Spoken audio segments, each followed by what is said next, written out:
As the world races deeper into the digital age, the Philippines is scrambling to catch up. And that urgency takes center stage at the 51st Philippine Business Conference and Expo, the flagship event of the Philippine Chamber of Commerce and Industry, or PCCI. Leading this year's drive is Converge ICT CEO Dennis Anthony Uy, entrepreneur and digital transformation champion, who's made it his mission to bridge the digital divide and turn connectivity into national competitiveness. He joins us now to talk about the vision, the challenges, and the opportunities ahead, and why digital readiness is fast becoming a key test of national strength. Hi, Dennis. Good morning, and thanks for being here with us. Hi, good morning, Maiki. Thank you for having me here. Okay, of course, you are our modern-day industrialist, Dennis, so it's good to hear from you. Okay, let's start. Dennis, you've helped expand broadband access nationwide, and we're so grateful for that. But there's still a lot of work to be done. According to the latest IMD World Digital Competitiveness Rankings, the Philippines ranks near the bottom, 61st out of 67 economies globally, and 13th out of 14 in Asia, just ahead of Mongolia. Medyo kulela tayo. Dennis, from your perspective, where do we really stand today in terms of overall internet access? And how connected is the Philippines, our archipelago right now? Yeah, actually, the connectivity right now in Philippines, we improved this past few years, no? Especially, it's very challenging. You mentioned about archipelago, it was so many islands, no? Luckily, we have more than 7,000 islands. So we actually, in fiber broadband, we connected almost 60-70% of our home pass already in the Philippines. No? The other one is the connectivity. Other segment is mobile. No? So mobile, you can you have to see in the dense cities, but outside the quality is not there, right? So that's another issue. So if you're talking about the whole connectivity, I think we are reaching close to about 50% home in terms of home connected. So I think we need to put more effort. This is a basic. Without connectivity, how you can have digital transform? This is the basic requirement of the basic infrastructure to able to have digitalization of the country.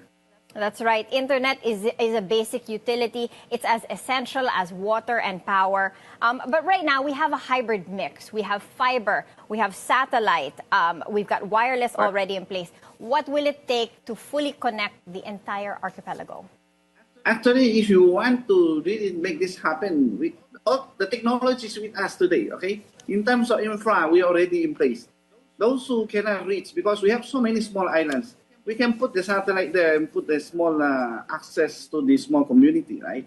Because the big operator, there's no business for the economic of sense to put the huge of infrastructure cost and return. It's not there. That's why the government coming in, right? Which is the ICT headed by even the president itself.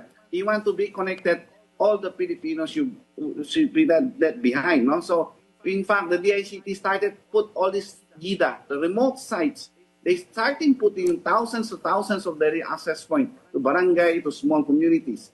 That is the access to the far-flung barangays. No? In terms of wireless, we need to improve more in terms of quality, in terms of penetration, and more cell sites. I think we are really behind compared. You mentioned we are really behind among the Asian peers. Fiber, I think we are already in place. I think we are very strong now because after we massively roll out. In fact, I still rolling out additional 2 million ports coming years to able to catch up those who area don't have fiber. Mm-hmm. Where do we stand today, Dennis, in terms of internet penetration and the actual quality of that connectivity? Kasi here in Metro Manila, sometimes you're in the city already, and sometimes even in your own home, mahina ang connection.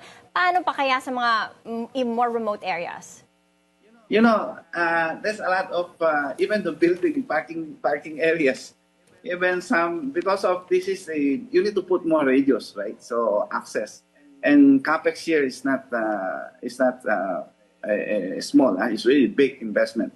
In terms of right of way, is a challenge of the all telcos. No? So imagine in my subdivision, still some opposition from of the homeowners. They are not allowed of using this radio. Without radio, how I can reach to you, right? So they raise a lot of cancer, have a cancer issue or health issues or whatever. This is, we need to educate, to bring this education to the consumer. If you want to have a better connection, you need the government to come in to make sure access to the right of way, access to the. I think this is we need to address right away to able to catch up as soon as possible. Yeah, right of way, that's crucial for any infrastructure initiative.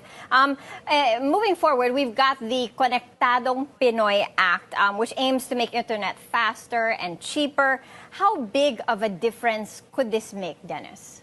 Actually, Konektadong Pinoy is a law to able to open up the competition.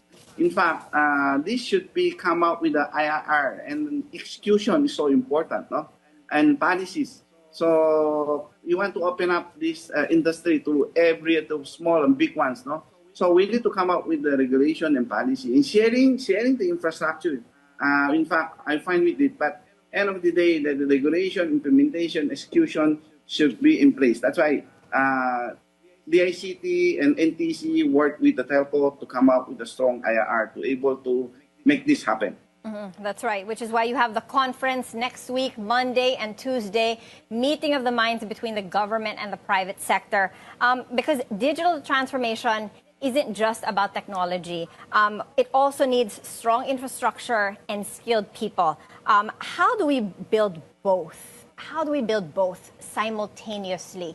The infrastructure and then the manpower to the upskilling we need for this.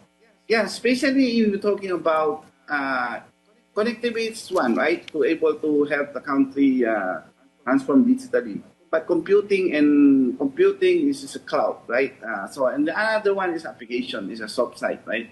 If you're talking about application, it's a lot of technology today with the AI factory and AI studio to able to build the vertical industry to be ready, you know. So you're talking this infrastructure should be prepared in the Philippines, which is Convert is forefront right now. We are doing the data center build. Hopefully by end of the year we finish the 2 big data center in the country, and we have also sovereignty cloud to able to provide our local businessman and even our public sector to be hosted our data in locally. And in terms of AI side, we need to prepare to have a data framework and data governance to able to protect our data in the Philippines in the future. And not only that, we need to upskill our talent, and we need to go to academia, back to basic. Imagine China today, at grade 6 students, they are learning about AI, cybersecurity already. So this should be come up strong with partnership with education sector to convert sign agreement with University of Philippines to bring the best practices curriculum from outside to share with the academics. Yeah, absolutely. In more progressive countries, kids are learning about coding, robotics, and data literacy in school. We're going to have to do something on that education front as well. Dennis, can you tell us what's at risk if we don't get our act together, if the country doesn't work towards digital connectedness? I think that's a big risk. We will be behind totally. In fact, we so many talented people. We need to put proper align and proper make the ecosystem and make sure there's opportunity for our new talents. Or else our new grads, they're thinking going out and helping other countries, not helping our own country. That is the risk I'm looking at. And so, Dennis, you're chairing the 51st Philippine Business Conference and Expo next week at a time when technology is reshaping how we work and how we do business. Why should people attend this? We will showcase the latest. You can see what the solution for the SME and for the enterprise.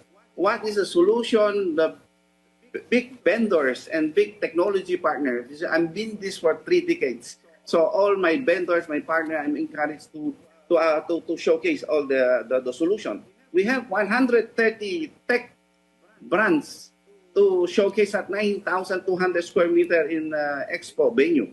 And name it, we have Google, we have Tencent, we have Huawei, we have X3C, we have huge company, Vision and Salesforce. all this, including the content provider, we have TikTok, we have Viva, we have Videonavi also there. So I put all this tech in the whole tech industry, not just only hardware, including solutions, including the cloud providers, including what's the best practices from other country. In fact, one of my speaker is the CEO of Neighbor. Neighbor is one of the forefront in terms of digitalization inside the country, not inside the country, in Korea, including the world. They're helping Saudi Arabia, they call the Middle East, to become a transform.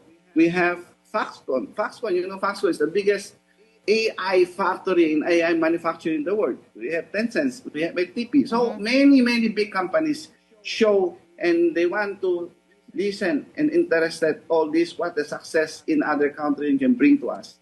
Okay, it's going to be fun, it's going to be educational, it's going to be empowering. We're looking forward to your event next week. Thank you so much for your time, Dennis.